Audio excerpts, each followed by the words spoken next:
અને socio સર્કલથી civil 4 રસ્તા સુધીના જે કંઈ માટી છે, ધૂળ છે, બહુ બધી છે, જેથી અમને સ્વાસ્થ્યને બી નુકસાનકારક છે અને દરેક ગાડીઓ પર ઉપર ધૂળ લાગેલી હોય છે.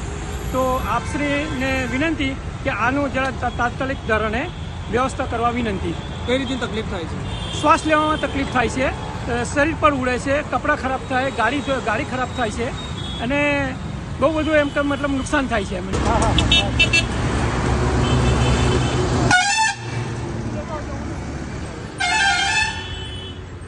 હું આવું છું અને તમને રેત શાવર કરાવીને જઈ રહ્યો છું. હોર્ન મારતું જઈ રહેલું આ ડમ્પર કદાચ આગળ જનારા વાહન અને સ્થાનિકોને દૂર ખસી જવાની ચેતવણીની સાથે સાથે આ જ ચેતવણી આપતું હશે. પરંતુ તમને જણાવી દઈએ કે સુરત મહાનગરપાલિકા કમિશનરે આ મામલે કાર્યવાહી કરી છે. તેઓ જ્યારે ડુમસ સી ફેસની મુલાકાતે ગયા હતા તે દરમિયાન ધૂળ ઉડતા તેઓએ કાર્યવાહી કરી છે. વાયુ પ્રદૂષણ મુદ્દે જરૂરી કાર્યવાહી કરીને ઇજારદારને ₹5 લાખની પેનલ્ટી ફટકારવામાં આવી છે. ઉપરાંત સુરત શહેરમાં વાયુ પ્રદૂષણ માટે જવાબદાર એવા 184 બાંધકામ ને લઈને ₹56 લાખનો દંડ ફટકારવામાં આવ્યો છે. મિત્રો, ધૂળ ઉડવાના કારણે શહેરીજનોને કેવી તકલીફ કરવી પડી રહી છે તે તમે સાંભળ્યું. હવે આશા છે કે વાયુ પ્રદૂષણ માટે જવાબદાર અન્ય એકમો પર પણ જલ્દી કાર્યવાહી થાય. નહીં તો ફરી એક વખત કુદરતને 2 હાથ જોડીને વિનંતી કરવી પડશે કે ફરી એક વખત અધિકારીઓ પર ધૂળ ઉડે તો સારું, જેથી અધિકારીઓની સાથે સાથે સામાન્ય નાગરિકોની પણ તકલીફ જલ્દી દૂર થઈ જાય.